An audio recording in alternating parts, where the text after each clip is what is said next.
Dans l'évangile de ce dimanche, Jésus semble mettre en pratique l'enseignement de la première parabole de dimanche dernier.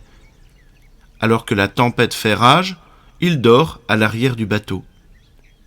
Cette attitude est mal interprétée par les disciples qui lui reprochent de se désintéresser de leur sort.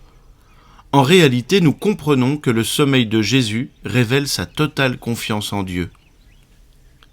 D'ailleurs, Jésus leur reproche leur manque de foi. « Pourquoi êtes-vous si craintifs ? N'avez-vous pas encore la foi ?» Mais eux restent superficiels.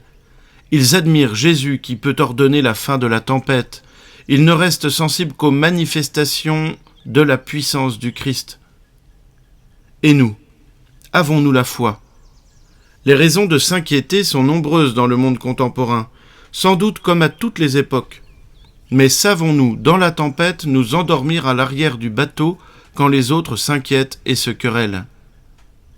Saint Paul nous donne la route à suivre dans le contexte terrible des persécutions des premiers chrétiens. Qui pourra nous séparer de l'amour du Christ ? La détresse, l'angoisse, la persécution, la faim, le dénuement, le danger, le glaive ? En effet, il est écrit « C'est pour toi qu'on nous massacre sans arrêt, qu'on nous traite en brebis d'abattoir. » Mais en tout cela, nous sommes les grands vainqueurs grâce à celui qui nous a aimés.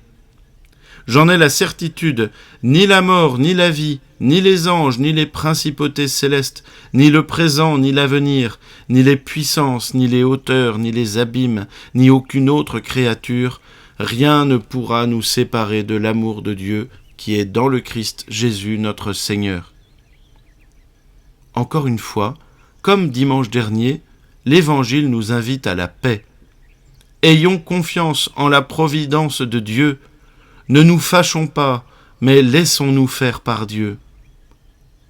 Que la bénédiction de Dieu Tout-Puissant, Père, Fils et Saint-Esprit descende sur vous tous et y demeure à jamais.